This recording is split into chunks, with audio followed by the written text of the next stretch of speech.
दोस्तों, उदारवाद से UGC net में क्वेश्चन अक्सर देखे जाते हैं, जिसमें थिंकर्स के ऊपर ये क्वेश्चन बनाया जाता है। लिबर्टी टाइप से के बारे में क्वेश्चन बनाया जाता है। कीवर्ड से क्वेश्चन बनाया, इंपॉर्टेंट कीवर्ड से क्वेश्चन दिया जाता है।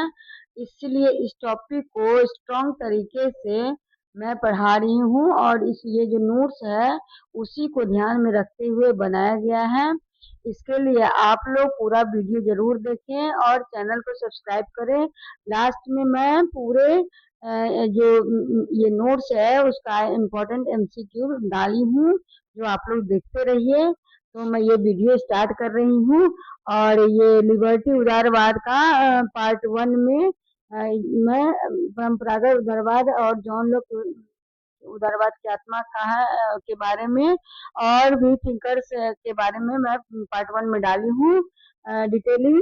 और आगे मैं सकारात्मक उदारवाद को स्टार्ट कर रही हूँ पार्ट 2 में। तो अभी स्टार्ट कर रही हूँ, पढ़ाई कीजिए, पढ़िए आप लोग, ठीक है। सकारात्मक उदारवाद या उसको आधुनिक उदारवाद भी कहते हैं। 19वीं शताब्दी में कार्ल मार्क्स जैसे विद्वानों ने परंपरागत उदारवाद, व्यक्तिवाद, पूंजीवाद पर कड़ा प्रहार किया। 19वीं शताब्दी के अंतिम चरणों में नकारात्मक उदारवाद का स्थान सकारात्मक उदारवाद ने ले लिया। जे.एस. मिल, टी.एच. ग्रीन, हॉबहाउस, रीचे, हॉबसन और लॉस्की को सकारात्मक उदारवाद का प्रतिपादक माना जाता है और इसको समर्थक भी कह सकते हैं। इन लोगों को सकारात्मक उदारवाद के समर्थक भी माने जाते हैं, ठीक है। 19वीं शताब्दी में समाज की सामाजिक, आर्थिक और राजनीतिक स्थितियों के परिवर्तित हो जाने के कारण उदारवाद का भी परिवर्तन होना आवश्यक हो गया था। नकारात्मक उदारवाद, औद्योगिक क्रांति और उससे उपजे पूंजीवाद ने पूंजीपतियों को जो अप्रतिबंधित स्वतंत्रता प्रदान कर दी थी, इसके परिणाम स्वरूप पूंजीपतियों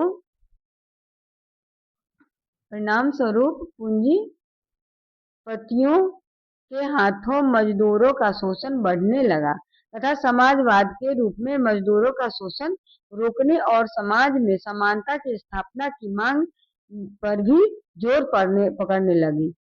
सकारात्मक उदारवाद के समर्थक राज्य को एक आवश्यक बुराई नहीं मानते। इसके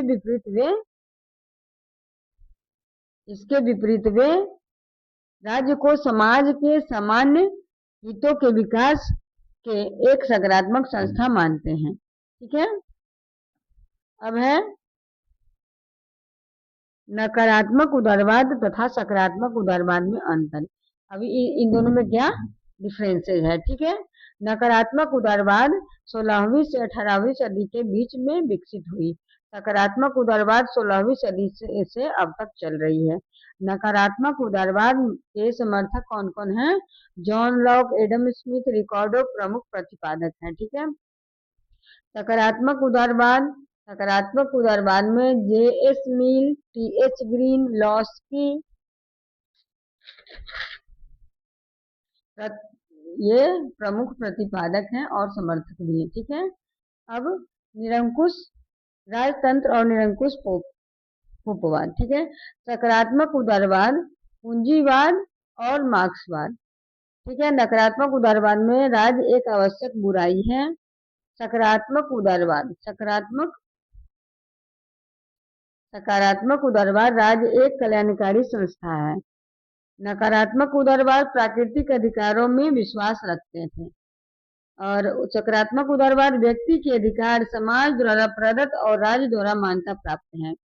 नकारात्मक उदारवाद आर्थिक और सामाजिक क्षेत्र में राज्य की न्यूनतम भूमिका मानते थे। सकारात्मक उदारवाद आर्थिक और सामाजिक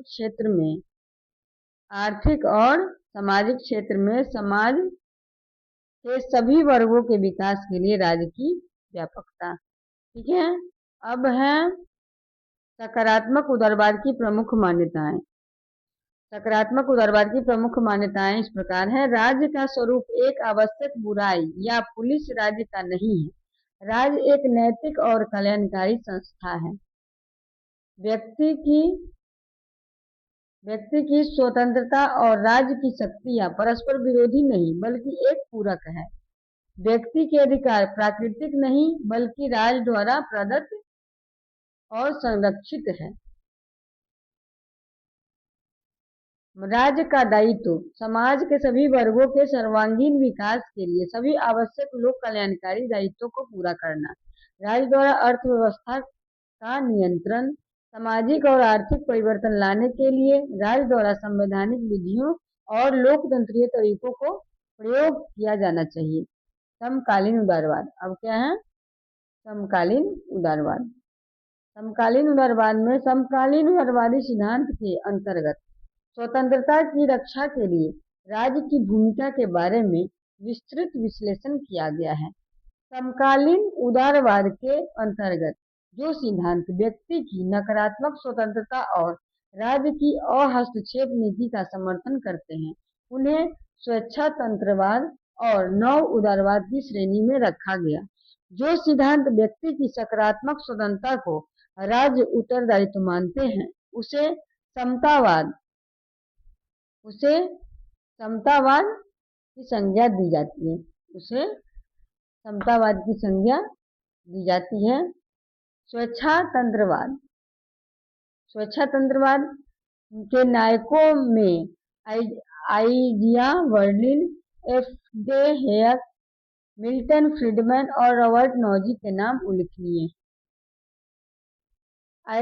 आइजिया बर्लिन की पुस्तक two concept of liberty, F. Hayek की पुस्तक द कॉन्स्टिट्यूशन और लिबर्टी, मिल्टन फ्रीडमैन की पुस्तक कैपिटलिज्म एंड फ्रीडम, ये सभी नकारात्मक उदारवाद के समर्थक हैं। आगे नव उदारवाद इस प्रकार है।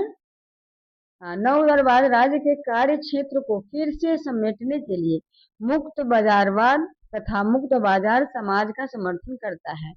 समकालीन विश्व में नव उदारवाद की प्रेरणा से 3 नीतियों को अपनाया जा रहा है: उदारीकरण, निजीकरण और भूमंडलीकरण। ठीक है, ये आपका नोट्स कंप्लीट हो गया। जो कंप्लीट नोट्स में दी हूँ, बिल्कुल एक एक पॉइंट जो एग्जाम बेस्ड होता है वो इसमें मैं भर भर के डाली हूँ, तो आप लोग अच्छे से दो तीन बार रिवाइज कर करके देख लीजिएगा। और आगे मैं इम्पोर्टेंट शॉर्ट्स नोट्स थोड़ा सा रिवीजन के लिए डाली हूँ, जो आप लोग को रिवीजन हो जाए। ठीक है, तो मैं शॉर्ट्स नोट्स एक बार रिवाइज करवा देती हूँ। ठीक है, डिफिनीशन में व्यक्ति की स्वतंत्रता प्लस सीमित राज्य, व्यक्ति की स्वतंत्रता और सीमित राज्य। विचारक क्या है? जॉन लॉक प्राकृतिक अधिकार, मिल लिबर्टी, ग्रीन सकारात्मक उदारवाद, बर्लिन नकारात्मक और सकारात्मक उदारवाद। ठीक है, आगे इंपॉर्टेंट पॉइंट क्या है? व्यक्तिवाद, स्वतंत्रता, कानून का शासन, सीमित सरकार और लोकतंत्र। ये रिवीजन हो गया उदारवाद का। इंपॉर्टेंट कीवर्ड क्या है? इंपॉर्टेंट कीवर्ड है इसका natural rights, negative liberty, positive rule of law. ये सब शॉर्ट रिवीजन हो गया। अब इंपॉर्टेंट एमसीक्यू है इस प्रकार। प्राकृतिक अधिकार, क्वेश्चन नंबर 1, प्राकृतिक अधिकार का सिद्धांत किससे संबंधित है? प्राकृतिक अधिकार का सिद्धांत किससे संबंधित है? मार्क्स, लॉक, रूसो और हीगेल। तो आप लोग वीडियो पॉज करके आंसर डालिए कमेंट्स में और बताइए कि क्या आंसर होगा। ठीक है, तो प्राकृतिक अधिकार तो पीछे अच्छे से हम लोग पढ़ाई किए हैं, पढ़े हैं। नेचुरल राइट्स किसका था? इसमें अच्छे से एक पारा हम लोग पढ़े, एक पैराग्राफ पढ़े हैं कि किनके बारे में ये प्राकृतिक अधिकार था। तो ये जॉन लॉक के बारे में था। ठीक है, जॉन लॉक के बारे में। अब आगे है क्वेश्चन नंबर 2, निगेटिव लिबर्टी का अर्थ क्या है? निगेटिव लिबर्टी का अर्थ क्या है? राज्य, ऑप्शन नंबर ए राज्य का अधिक हस्तक्षेप, बी बाहरी हस्तक्षेप का अभाव, सी आर्थिक समानता और डी सामाजिक न्याय। निगेटिव लिबर्टी का अर्थ क्या है? तो इसको आप लोग देख लीजिए। इसका आंसर है बाहरी हस्तक्षेप का अभाव, बी ऑप्शन। अब है क्वेश्चन नंबर 3, पॉजिटिव लिबर्टी किससे जुड़ी है? पॉजिटिव लिबर्टी किससे जुड़ी है? बर्लिन, लॉक, ग्रीन और हाउ। इसमें से पॉजिटिव लिबर्टी के समर्थक कौन है? बर्लिन, लॉक, ग्रीन और हॉब्स। तो इसके पॉजिटिव लिबर्टी ग्रीन, इसके समर्थक ग्रीन है। ये इसका आंसर सी होगा, ग्रीन। आगे क्वेश्चन नंबर 4, उदारवाद का मुख्य आधार क्या है? उदारवाद का मुख्य आधार क्या है? ए है वर्ग संघर्ष, बी है व्यक्तिवाद, सी है राज्य नियंत्रण और डी है क्रांति। तो इसमें से इसका क्या आंसर होगा, आप लोग बताइए। तो मैं बता रही हूँ, इसका आंसर होगा व्यक्तिवाद। उदारवाद का मुख्य आधार क्या था? व्यक्तिवाद था। ठीक है। अब है क्वेश्चन नंबर 5। क्वेश्चन नंबर 5 में है रूल ऑफ लॉ का संबंध किससे है? रूल ऑफ लॉ का संबंध किससे है? ऑप्शन ए निरंकुशवाद, बी लोकतंत्र, सी कानून का शासन और डी समाजवाद। रूल ऑफ लॉ का संबंध किससे है? तो ये है कानून का शासन से, रूल ऑफ लॉ। ठीक है, लॉ से ही कानून पता चल रहा है। ठीक है। क्वेश्चन नंबर 6 में, क्वेश्चन नंबर 6 है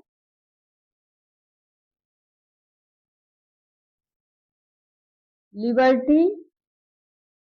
लिबर्टी पर प्रसिद्ध पुस्तक किसने लिखी? लिबर्टी पर प्रसिद्ध पुस्तक किसने लिखी? मार्क्स, मिल, लॉक और ग्रीन। तो लिबर्टी पर, ये लिबर्टी किसकी पुस्तक किसने लिखी है? मिल ने। लिबर्टी पर प्रसिद्ध पुस्तक मिल की है। ठीक है। अब आगे क्वेश्चन नंबर 7, निगेटिव और पॉजिटिव लिबर्टी का अंतर किसने बताया? निगेटिव और पॉजिटिव लिबर्टी का अंतर किसने बताया? लॉक, बर्लिन, रूसो और मिल। तो ये बर्लिन ने बताया निगेटिव और पॉजिटिव लिबर्टी के बीच का अंतर, बर्लिन ने बताया। दोस्तों ये पार्ट 1 और पार्ट 2 ये उदारवाद लिबरलिज्म के ऊपर जो नोट्स था वो कंप्लीट हुआ। और आप लोग दोनों पार्ट जरूर देखिए, और नोट्स पसंद आए तो चैनल को सब्सक्राइब कीजिए और लाइक कीजिए। और मैं एमसीक्यू को डिस्क्रिप्शन बॉक्स में डाल दूंगी लिंक, तो आप लोग उसको भी लिंक के खोल के ओपन करके आप लोग इसको नोट डाउन कर सकते हैं। और वीडियो को अच्छे से देखिए और बार बार रिवीजन कीजिए जो जल्दी से याद हो जाए। बने रहिए मेरे चैनल पे, बने रहिए। धन्यवाद।